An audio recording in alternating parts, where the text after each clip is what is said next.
ইউটিউবে এসে কোনো ভিডিওতে ক্লিক করলেই কি আপনার ফোনের মধ্যে অ্যাড চলে আসে?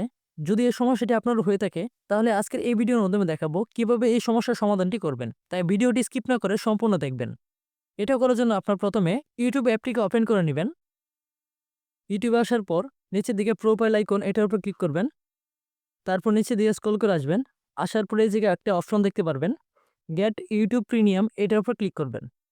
তারপরে এই জায়গায় একটা অপশন দেখতে পারবেন, ট্রাই 1 মান্থ ফর বিডিটি 0, এটার উপর ক্লিক করবেন।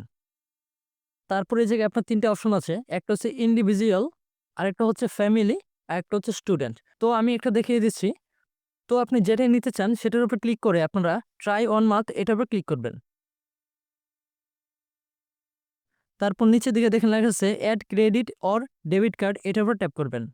আপনারা যদি ইউটিউব প্রিমিয়ামটি পারচেজ করেন তাহলে আপনার ফোনের মধ্যে কোনো সময় অ্যাড আসবে না। তো আপনি অ্যাড মুক্তভাবে আপনার ফোনের মধ্যে ইউটিউবে ভিডিও দেখতে পারবেন। তারপর এই জায়গায় আপনার কার্ড নাম্বারটি এবং এক্সপায়ারি ডেট এবং সিকিউরিটি কোড আছে আপনার যে কার্ডের মধ্যে, সেটি দিয়ে আপনারা সেভ বাটনে ক্লিক করলেই ২টা অপশন আসবে। আসার পর আপনারা এই অপশনগুলো ফিল আপ করলেই আপনার ইউটিউব প্রিমিয়ামটি আপনার কেনা হয়ে যাবে। তো ভিডিওটি ভালো লাগলে অবশ্যই ভিডিওটির মধ্যে লাইক দিয়ে চ্যানেলটিকে সাবস্ক্রাইব করে পাশে থাকবেন। আল্লাহ হাফেজ।